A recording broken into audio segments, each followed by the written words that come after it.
Good morning student. आज हम लोग पढ़ेंगे एंकल ज्वाइंट के बारे में। इससे पहले जैसे हम लोग हिप ज्वाइंट, नी ज्वाइंट के बारे में पढ़े थे, उसमें हर टॉपिक पे डिस्कस किए थे, जैसे इसका आर्टिकुलेशन, इसका लिगामेंट, इसका मूवमेंट और मूवमेंट में कौन-कौन सा मसल वर्क करता है, इसका रिलेशन और इसमें कौन सा नर्व सप्लाई करता है, इसका ब्लड सप्लाई, सारी चीज़ उसी तरह से ही हम लोग इसमें भी पढ़ेंगे एंकल जॉइंट में। तो चलिए स्टार्ट करते हैं। सबसे पहले हम अगर एंकल जॉइंट में इसकी टाइप की बात करेंगे, तो एंकल जॉइंट हमारा ये साइनोवियल जॉइंट है और साइनोवियल जॉइंट में भी हिंज वैरायटी का होता है। ये हमारा एंकल जॉइंट का जो आर्टिकुलेशन होता है, ये हमारा जो 2 आर्टिकुलर सरफेस होता है, एक अपर आर्टिकुलर सरफेस और एक लोअर आर्टिकुलर सरफेस। जो अपर आर्टिकुलर सरफेस है, वो हमारा उसका फॉर्मेशन होता है the lower end of the tibia including the medial malleolus and lateral malleolus. जैसे ये हमारा एंकल जॉइंट है, ये हमारा एंकल जॉइंट है। ये एंकल जॉइंट का जो फॉर्मेशन होता है, इसमें 2 आर्टिकुलर सरफेस होता है। एक ऊपर वाला में जो ऊपर साइड में जो रहता है, उसको अपर आर्टिकुलर सरफेस रहता है, उसको अपर आर्टिकुलर सरफेस बोला जाता है। जैसे हमारा ये टिबिया और फिबुला, ये हमारा फिबुला है और ये हमारा है टिबिया। तो टिबिया और फिबुला से हमारा अपर आर्टिकुलर सरफेस का फॉर्मेशन होता है, जिसमें अपर एक साइड से हमारा बनता है टिबिया। इसका फॉर्मेशन हमारा टिबिया और मीडियल मेलुलस करता है, और जो लेटरल साइड से करता है, ये हमारा फिबुला करता है। ये हमारा फिबुला का आर्टिकुलर सरफेस है और ये हमारा टिबिया का आर्टिकुलर सरफेस है। इसमें जो लोअर आर्टिकुलर सरफेस है, लोअर आर्टिकुलर सरफेस हमारा inferior transverse फिबुलो tibiofibular ligament or inferior articular surface formed by the upper medial and lateral surface of the talus। तो ये हमारा जो येलो कलर में है, ये हमारा टेलस है। तो इसका अपर सरफेस और लेटरल सरफेस ये हमारा फॉर्मेशन करता है लोअर आर्टिकुलर सरफेस का, लोअर आर्टिकुलर पार्ट का। इस तरह से हमारा जो एंकल जोन का आर्टिकुलर सरफेस है, ये एक अपर आर्टिकुलर सरफेस और lower articular surface. Upper articular surface is form by tibia and fibula, okay. और lower articular surface is form by the talus, यानी टेलस का जो अपर आर्टिकुलर सरफेस है और लेटरल आर्टिकुलर सरफेस, ये tells है और टेलस का ये अपर आर्टिकुलर सरफेस है और ये लेटरल आर्टिकुलर सरफेस है। इससे हमारा लोअर आर्टिकुलर का फॉर्मेशन होता है, लोअर आर्टिकुलर सरफेस का फॉर्मेशन होता है। अब अगर हम इसका लिगामेंट की बात करेंगे, तो इसमें बहुत सारा लिगामेंट होता है, लेकिन बेसिकली 3 लिगामेंट में इसका 3 मेन लिगामेंट होता है। जैसे फाइब्रस कैप्सूल होता है, एक होता है फाइब्रस कैप्सूल, ठीक है? दूसरा होता है डेल्टॉइड लिगामेंट, उस यानी उस जॉइंट के चारों तरफ से मार्जिन में हमारा फाइब्रस कैप्सूल अटैच रहता है। उसके बाद अगर डेल्टॉइड लिगामेंट देखते हैं, ठीक है?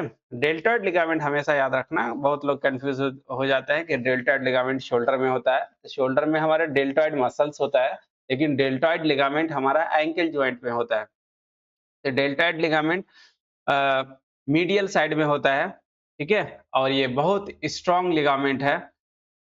इसमें 4 फाइबर होता है। डेल्टॉइड लिगामेंट में भी 4 फाइबर होता है। एक एंटीरियर साइड होता है, एक एंटीरियर साइड होता है और एक मिडिल में होता है और एक पोस्टीरियर साइड होता है और एक एंटीरियर टिबियोटेलर, यानी उसका अलग-अलग नाम भी दिया गया है।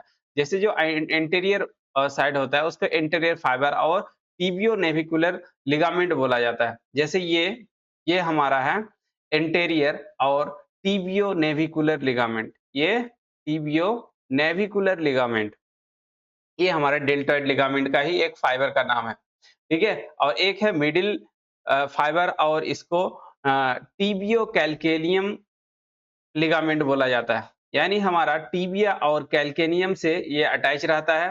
ये हमारा मिडिल फाइबर है इसका, ठीक है? ये मिडिल फाइबर है,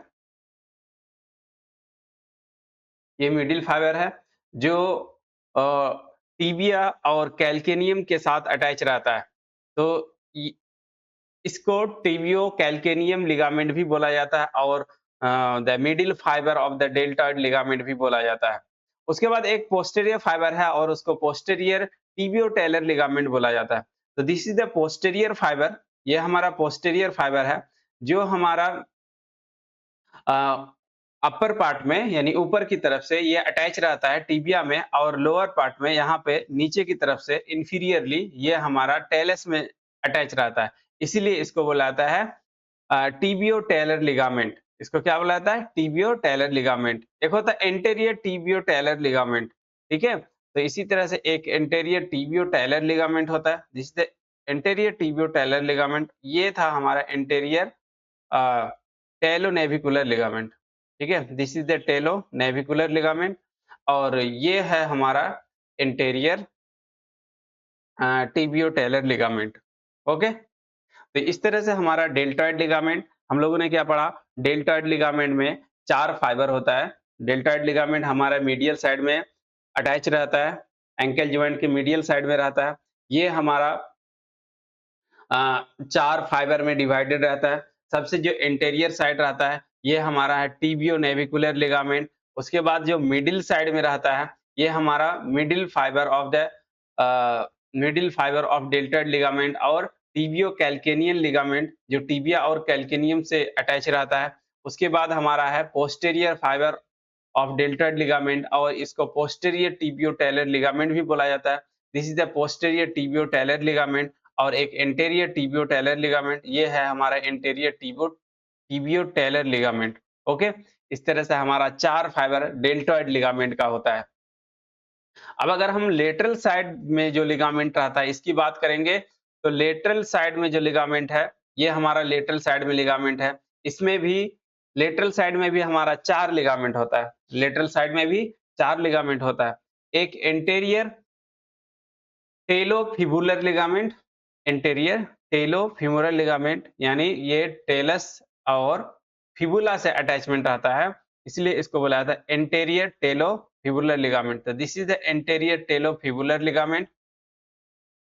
ओके, उसके बाद उसके बाद हमारा रहता है एक पोस्टेरियर टेलोफिबुलर लिगामेंट। तो this is the posterior talofibular ligament. ये हो गया हमारा इंटीरियर टेलोफिबुलर लिगामेंट, ये हमारा हो गया पोस्टेरियर टेलोफिबुलर लिगामेंट।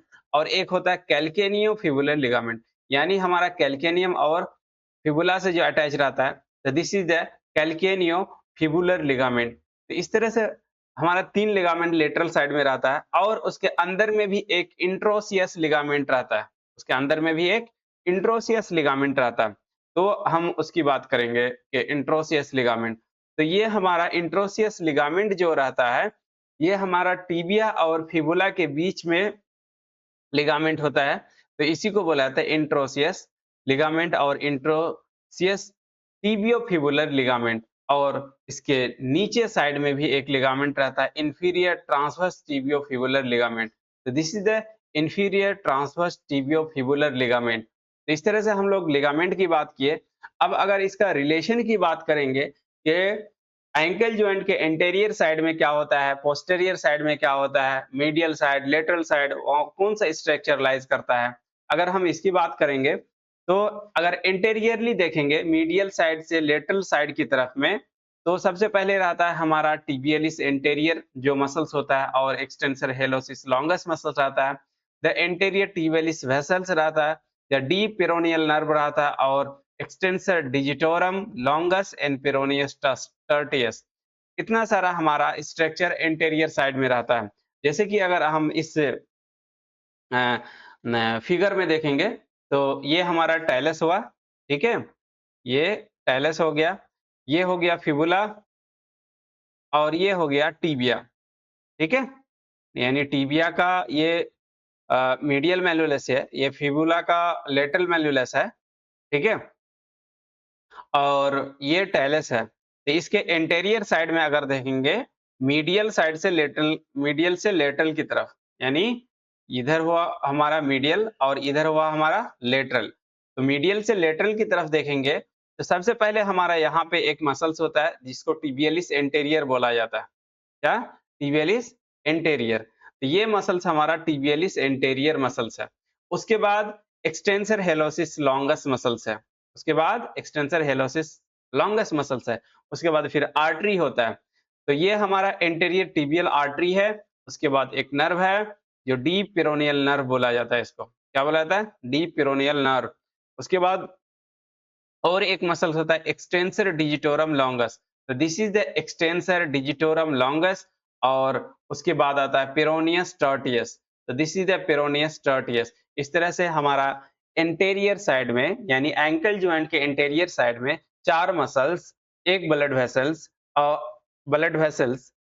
और एक नर्व होता है। जैसे एंटेरियर साइड में फिर से मैं रिपीट कर देता हूँ, मीडियल साइड से लेटरल साइड हमको याद रखना है। मीडियल साइड में सबसे पहले आता है टिबियलिस एंटेरियर, उसके बाद आता है एक्सटेंसर हेलोसिस लॉन्गस, उसके बाद ब्लड वेसल्स में एंटेरियर टिबियल आर्टरी, उसके बाद deep peroneal artery, deep peroneal nerve, उसके बाद एक्सटेंसर डिजिटोरम लॉन्गस, उसके बाद पेरोनियस टर्टियस। इस तरह से 4 मसल्स और ब्लड वेसल्स और नर्व रहता है। अगर हम पोस्टीरियर साइड इसके रिलेशन की बात करेंगे कि पोस्टीरियरली क्या-क्या लाइज करता है, तो पोस्टीरियर साइड में भी अगर हम मीडियल टू लेटरल देखेंगे तो सबसे पहले टिबियलिस पोस्टीरियर होता है, उसके बाद flexor digitorum longus, posterior tibialis vessels, उसके बाद टिबियल नर्व, उसके बाद फ्लेक्सर हेलोसिस लॉन्गस। इतना सारा स्ट्रक्चर हमारा पोस्टीरियर साइड में होता है। जैसे ये टेलस हुआ, ये टिबिया हुआ, इसके पोस्टीरियर साइड में देखेंगे और मीडियल टू लेटरल देखेंगे तो सबसे पहले हमारा आता है यहाँ पे टिबियलिस पोस्टीरियर। तो this is the tibialis posterior muscles. उसके बाद फ्लेक्सर डिजिटोरम लॉन्गस, ये हो गया हमारा फ्लेक्सर डिजिटोरम लॉन्गस। उसके बाद पोस्टीरियर टिबियल नर्व, उसके बाद posterior tibial nerve, this is the posterior tibial nerve, posterior tibial artery और ये हमारा फ्लेक्सर हेलोसिस लॉन्गस, तो पोस्टीरियर साइड हमारा 3 मसल्स और एक ब्लड वेसल्स और एक नर्व होता है। मीडियल टू लेटरल अगर हम फिर से रिपीट करें तो सबसे पहले आता है हमारा tibialis posterior, flexor digitorum longus और पोस्टीरियर टिबियल आर्टरी, उसके बाद पोस्टीरियर टिबियल आर्टरी, उसके बाद posterior tibial nerve and flexor hallucis longus. इतना सारा स्ट्रक्चर हमारा पोस्टीरियर साइड में रहता है। ओके, अब अगर हम पोस्टरोलेटरल साइड की बात करेंगे कि पोस्टरोलेटरल साइड में कौन-कौन सा स्ट्रक्चर होता है, तो पोस्टरोलेटरल साइड में हमारा peroneus longus and peroneus Brevis 2 muscles होता है। हम लोगों ने एंटीरियर साइड का जिक्र कर लिया, पोस्टीरियर साइड भी देख लिया और पोस्टरोलेटरल साइड की अगर बात करेंगे तो ये होता है हमारा पोस्टरोलेटरल साइड में। यहाँ पे 2 मसल्स होता है, एक होता है पेरोनियस ब्रेविस और पेरोनियस लॉन्गस। ये 2 मसल्स होता है हमारा पोस्टरोलेटरल साइड में। अब अगर हम मूवमेंट की बात करेंगे, क्योंकि हमारा जो टिबियो टेलर ज्वाइंट है यानी टिबिया और टेलस के बीच में जो एंकल ज्वाइंट बनता है वो हमारा हिंज वैरायटी का होता है, तो इसलिए इसमें 2 ही मूवमेंट होता है, एक डॉर्सीफ्लेक्शन और प्लांटर फ्लेक्शन। अगर हम फुट को इंटीरियर साइड की तरफ लेकर के जाएंगे तो ये होगा हमारा डॉर्सीफ्लेक्शन, ये हो गया हमारा डॉर्सीफ्लेक्शन। अगर इसको डाउनवर्ड लेकर के जाएंगे, ठीक है, प्लांटर की तरफ इसको लेकर के जाएंगे तो इसको बोला जाता है प्लांटर फ्लेक्शन। इस तरह से 2 मूवमेंट होता है, एक डॉर्सीफ्लेक्शन और प्लांटर फ्लेक्शन। ओके, अगर लेग को फुट को ऊपर की तरफ लेकर के जाएंगे तो उसको डॉर्सीफ्लेक्शन, इसको नीचे की तरफ अगर लेकर के आएंगे तो इसको प्लांटर फ्लेक्शन बोला जाता है। अब हम इसमें देखेंगे कि कौन-कौन सा मसल्स वर्क करता है, प्लांटर फ्लेक्शन में कौन सा मसल वर्क करता है, डॉर्सीफ्लेक्शन में कौन सा मसल वर्क करता है। अगर डॉर्सीफ्लेक्शन की बात करेंगे तो डॉर्सीफ्लेक्शन में जो प्राइमरी मसल्स है जो प्रिंसिपल मसल्स है, जो मेन मसल्स होता है, वो tibialis anterior मसल्स होता है। कौन सा मसल्स? tibialis anterior muscles. तो this is the tibialis anterior muscles. ये है हमारा tibialis anterior मसल्स, जो फुट को इंटीरियर से पुल करता है, इंटीरियर साइड से ऊपर की तरफ पुल करता है। तो ये हो गया हमारा टिबियलिस इंटीरियर मसल्स। लेकिन टिबियलिस इंटीरियर के साथ-साथ और भी मसल्स इसको हेल्प करता है, या इसका एक्सेसरी मसल्स बोल सकते हैं।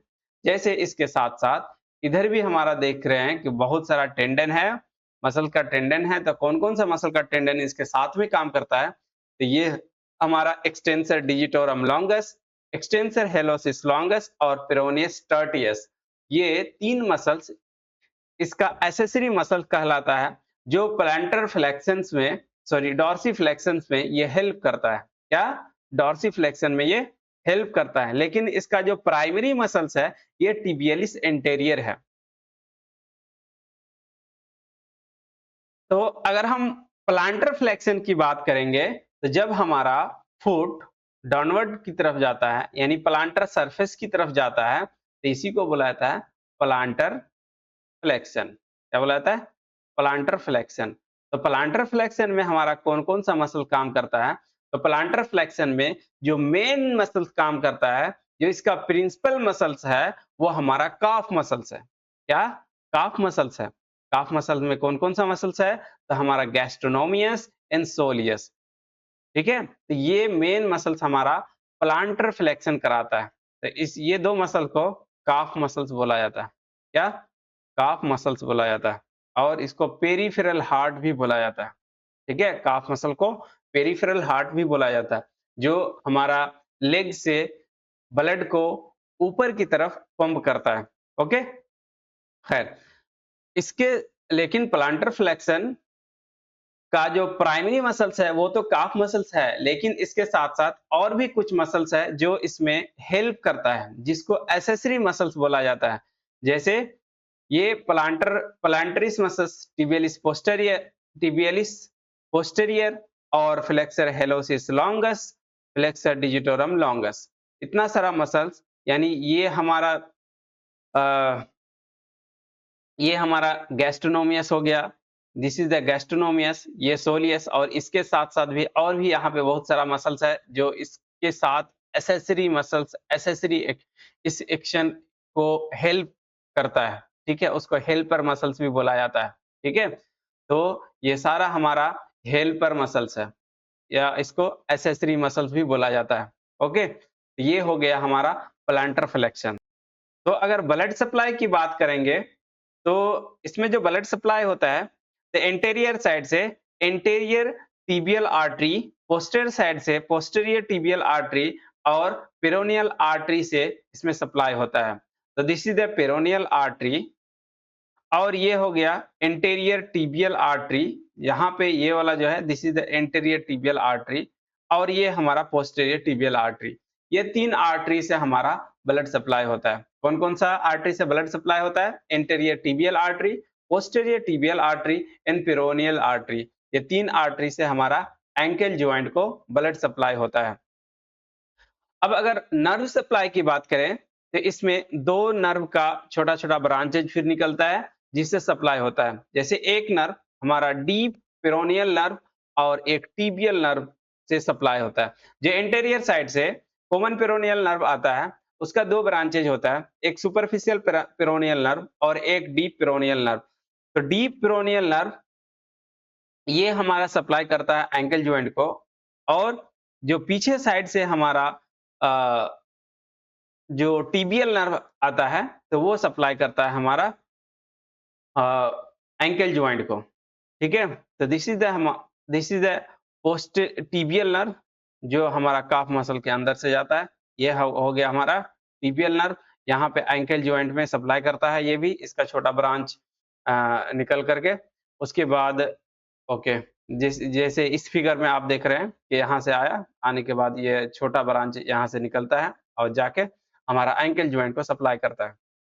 ओके, तो इस तरह से हमारा पूरा इसका एनाटॉमी खत्म हो गया। इस एनाटॉमी में, यानी पूरा वीडियो में हम लोगों ने क्या-क्या पढ़ा?